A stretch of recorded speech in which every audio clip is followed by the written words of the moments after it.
எல்லாருக்கும் வணக்கம். நான் டாக்டர் கார்த்திகேயன். ரத்த அழுத்த அளவுகள் பிபி அதிகமாக இருக்கிறது அப்படிங்கிறது இன்றைக்கி ஒரு முக்கியமான ரிஸ்க்குங்க. இப்போ நிறைய சிறிய வயதில் இறப்புகள் ஏற்படுறது அப்படின்லாம் பார்க்குறோம்ல. இதில் நிறைய பேர் இந்த பிபியை கவனிக்காமையே விட்டுறாங்க. இந்த பிபியை கண்ட்ரோலில் வச்சுக்கிறது ரொம்ப ரொம்ப முக்கியம். அதுலேயும் இன்றைக்கி நிறைய மெத்தட்ஸ் இருக்குது. அதில் ஒரு குறிப்பிட்ட மெத்தடை எடுத்து எந்த அளவுக்கு இது பயன்பாடு இருக்குது பிபியை குறைக்கிறதுல அப்படிங்கிறத பார்க்க போகிறோம். உணவு சம்பந்தப்பட்ட விஷயம். ஏன்னா பெரும்பாலும் நம்ம மக்களுக்கு இந்த உணவு கண்ட்ரோல், டயட் கண்ட்ரோல் அப்படிங்கிறதுல இந்த பாயிண்ட்டை மிஸ் பண்ணுவாங்க. ஏன்னா டேஸ்ட் இல்லை அப்படிங்கிறதுனால. நான் சொல்ல வர்றது வேறு ஒன்றும் இல்லைங்க. No added salt diet. No added salt அப்படின்னா இதில் முக்கியமான விஷயம் ஆடட், அதாவது நார்மலாக சேர்த்துக்க வேண்டிய அளவுகள்னு கொஞ்சமாக பர்மிஷன் உண்டு. ஆனால் அதுக்கு மேலே போகும்போது அது ஆடட், அதிகமான உப்பை நம்ம உணவில் சேர்த்துக்கிறதா மாறிடுது. இப்போ ஒரு ஆராய்ச்சி நடந்ததுங்க. இந்த உப்பை மட்டும் குறைத்தால், உணவில் உப்பை மட்டும் குறைத்தால் நம்மளால் பிபி அளவுகளை குறைக்க முடியுமா? அதுதான் இது ஆராய்ச்சி. ரொம்ப இன்ட்ரெஸ்டிங்கான ஆராய்ச்சி. இதை ஒரு 80 பேஷண்ட் எடுத்துக்கிட்டு அந்த பேஷண்ட்டில் இந்த ஆராய்ச்சியை பண்ணி பார்க்குறாங்க. இப்போ 80 பேர் 3ஆக பிரிக்கிறாங்க. இந்த low diet, low salt diet, 3 gram அளவுக்கு உப்பு எடுக்கிறவங்க, 4 to 7 கிராம் அளவுக்கு உப்பு எடுக்கிறவங்க, 7 கிராமுக்கு மேலே உப்பு எடுக்கிறவங்க அப்படின்னு 3 குரூப்பாக பிரிச்சுக்கிறாங்க. பிரிச்சுட்டு அவங்களில் முக்கியமாக ரத்த அழுத்த அளவுகளை ஃபஸ்ட்டு மெஷர் பண்ணி பார்க்குறாங்க எவ்வளோ இருக்குன்னு. இந்த குரூப்பில் ரத்த அழுத்தம் அதிகமாக இருக்குது. ஆனால் ரத்த அழுத்தத்துக்கான மாத்திரைகள் எதுவும் அவங்க சாப்பிடலை. நல்லா புரிஞ்சுக்கோங்க. ரத்த அழுத்தம் ஒரு 120 சிஸ்டோலிக்கும் 80 டயஸ்டோலிக் அப்படிங்கிறது நார்மல் அப்படின்னு சொல்லுவோம். சரிங்களா?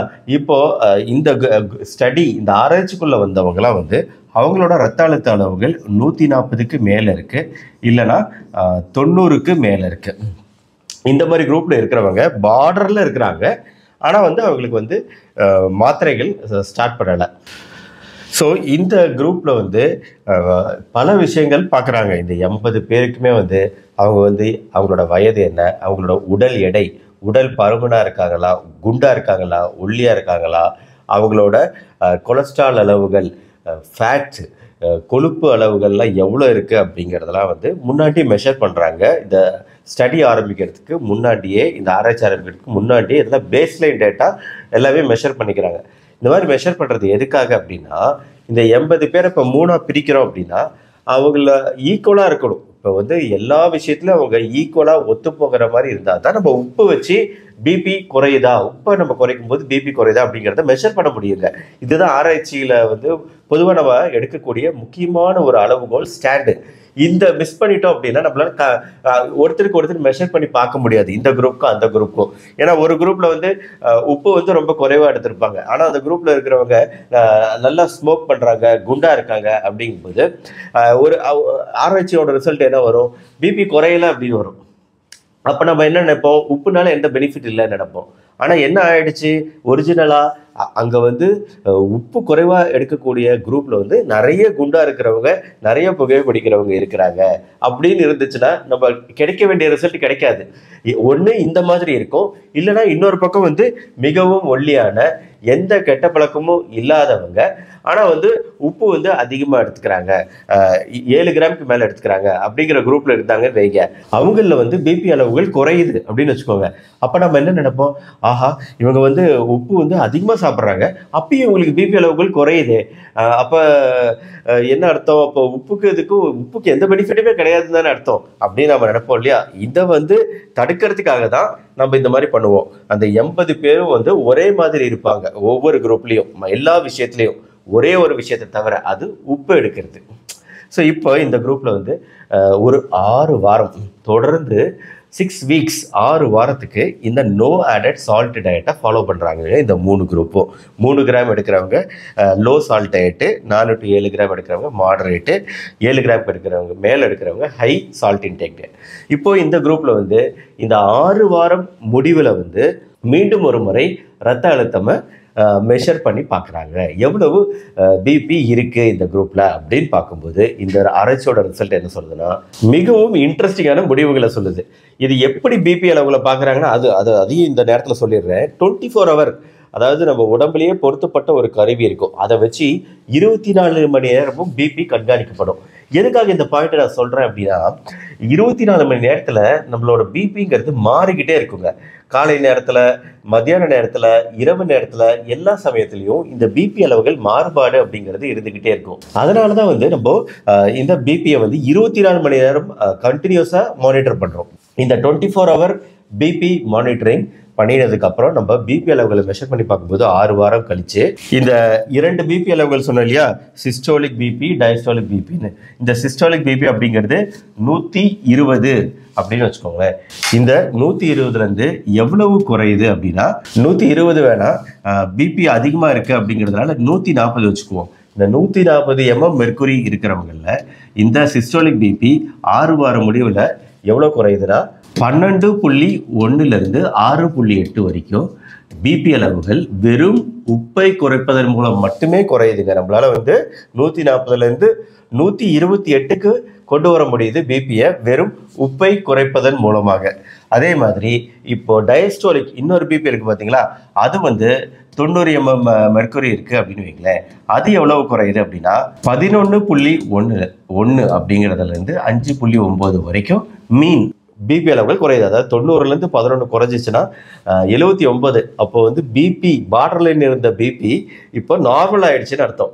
அப்போ உப்பு வந்து எந்த அளவுக்கு ஒரு பிபியை குறைக்கிறதுல எவ்வளவு முக்கிய பங்கு வகிக்குது அப்படிங்கிறது இந்த ஆராய்ச்சி மூலமா நம்மளுக்கு தெளிவாக தெரியுது. அதை விட இன்னொரு முக்கியமான விஷயம் சொல்றாங்க, இதுதான் வந்து உண்மையிலேயே ஃபண்டாஸ்டிக் ரிசல்ட்னு சொல்லணும். ஏன்னா வந்து பொதுவாக வந்து ஒரு விஷயம் இருக்குங்க. இப்போ 120 80 அப்படின்னு நான் சொல்றேன்ல, இந்த 120லேருந்து 80 கழிச்சிங்க அப்படின்னா என்ன நம்பர் வருங்க, 40 அப்படின்னு வருமா. இந்த 40 மெர்க்குரி அப்படின்னு இருக்குல்ல, இந்த 40 மெர்க்குரி அப்படிங்கிறது பல்ஸ் ப்ரெஷர் அப்படின்னு சொல்லுவாங்க. இந்த பல்ஸ் ப்ரெஷர் எதுக்காகனா, இந்த பல்ஸ் ப்ரெஷர் அளவுகள் ஒரு ஆர்டரியல் ஸ்டிஃப்னஸ், இந்த ரத்த குழாய்கள் இருக்கு பார்த்தீங்களா, இந்த ரத்த குழாய்கள் ஸ்டிஃபாக இருக்கு அப்படின்னா அப்போ இந்த பல்ஸ் ப்ரெஷர் அதிகமாக இருக்கும்.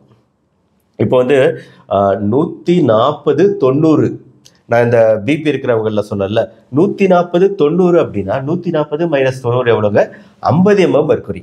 இப்போ 50 மெர்க்குரி இருக்கு அப்படின்னா அப்போ அவங்கள வந்து இந்த ஆர்டரியல் ஸ்டிஃப்னஸ், இரத்த குழாய்களோட ஹார்ட்னஸ், ஸ்டிஃப்னஸ், விரிவடைதல் தன்மை குறைவுன்னு சொல்லலாம். இந்த ஸ்டிஃப்னஸ் அதிகமாக இருக்கும்.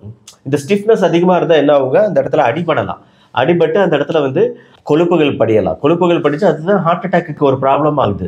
அப்போ நம்ம இந்த பல்ஸ் ப்ரெஷரை குறைச்சோம் அப்படின்னா நம்ம ஆர்டரியல் ஸ்டிஃப்னஸ் இப்போ 40 அப்படிங்கிறது 30 இருந்துச்சுன்னு வைங்க பல்ஸ் ப்ரெஷர். அப்போ இந்த ஆர்டரியல் ஸ்டிஃப்னஸ் நல்லா இருக்கு, அதிகமாக இல்லை, குறைவாக இருக்குன்னு அர்த்தம். ஆர்டரியல் ஸ்டிஃப்னஸ் குறைய நம்ம மாரடைப்புக்கான சாத்தியக்கூறுகளை குறைக்கிறோம். இப்போ இந்த லோ சால்ட் டயட்ல உப்பை குறைப்பதன் மூலமாக நம்மளால பல்ஸ் ப்ரெஷரை குறைக்க முடியுது. இந்த பல்ஸ் ப்ரெஷரை குறைக்க முடியுது அப்படின்னா நம்ம மாரடைப்புக்கான ரிஸ்கை நல்லாவே குறைக்கிறோம். ஸோ இதை தான் வந்து முக்கியமான விஷயங்க. இன்னைக்கு இளைய தலைமுறை எல்லாருமே நீங்க சுவைக்கு அடிமையானவங்க. நம்ம நாக்கு சுவைக்கு அடிமையானவங்க தான். எல்லாரையும் தான் சொல்றேன், என்னையும் சேர்த்து தான் சொல்றேன். இப்போ நம்ம உணவுல வந்து உப்பு கொஞ்சம் குறைவா இருந்தால் கூட நம்மளால தாங்கவே முடியாது. உப்பை முதல்ல போடுங்க அப்படின்னு சொல்லுவோம். அது கணக்கில்லாம நம்ம போட்டு சாப்பிட்றோம். அது வெளியே ஹோட்டலில் சாப்பிடும்போது இன்னுமுமே உப்புகளோட அளவுகள் அதிகரிக்குது. நம்மளோட நார்மல் இந்திய உணவு முறையில் இந்த உப்போட அளவுகளை எந்த அளவுக்கு மேக்ஸிமம் குறைக்க முடியுமோ அந்த அளவுக்கு மேக்ஸிமம் குறைக்கணுங்க. குறைச்சா அந்த டேஸ்ட் அப்படிங்கிறது போயிடும். அந்த டேஸ்ட் போச்சுன்னா நம்மளால வந்து அந்த உணவை சாப்பிடவே முடியாது. அப்படி ஒரு சிச்சுவேஷனுக்கு நம்ம போயிடுவோம். ஆனால் இதை நீங்கள் ஃபாலோ பண்ணணுங்க. இந்த உப்பை குறைத்தால் எவ்வளவு நன்மை அப்படிங்கிறத இந்த வீடியோ மூலமாக உங்களுக்கு தெளிவாக விளக்கி சொல்லியிருக்கேன். அதுக்காக தான் இந்த வீடியோவே. எந்த அளவுக்கு நம்மளால் மாரடைப்பு முதற்கொண்டு ரிஸ்க்கை குறைக்க முடியுதுன்னு உங்களுக்கு தெரிய வருது. அப்போ அப்பளம், ஊறுகாய் இதெல்லாம் தெரிஞ்ச விஷயம். அது இல்லாமல் நம்ம சட்னியில் சேர்த்துற உப்பு, குழம்புல சேர்த்துற உப்பு, தயிருக்கு போட்டுக்கிற உப்பு, முடிஞ்சால் தயிர்லாம் உப்பே இல்லாமல் சாப்பிட்டு பாருங்க. குழம்புல அரை உப்பு போடுங்க, ரசத்தில் அரை உப்பு போடுங்க. முடிஞ்ச அளவு இட்லி தோசையெல்லாம் வந்து உப்பு இல்லாமல் நம்மளால சாப்பிடவே முடியாது அப்படிங்கிற சுச்சுவேஷனில் தான் இருக்கிறோம். முடிஞ்ச அளவு எல்லாத்துலேயுமே உப்பை குறைக்கணுங்க. குறைச்சிங்கனாலே உங்களுக்கு பெரிய அளவில் பெனிஃபிட் இருக்கு. முக்கியமான இந்த பதிவை உங்கள் ஃப்ரெண்ட்ஸ் அண்ட் ரிலேட்டிவ்ஸ்க்கு ஷேர் பண்ணுங்க. இந்த வீடியோ பிடிச்சிருச்சுன்னா லைக் பண்ணுங்க. நம்ம சேனல் டாக்டர் கார்த்திகேயன் இந்த மாதிரி மருத்துவ தகவல்களை தொடர்ந்து ஃபாலோ பண்ணுங்க, சப்ஸ்கிரைப் பண்ணிக்கோங்க. மறுபடியும் நாளைக்கு பார்ப்போம். நன்றி, வணக்கம்.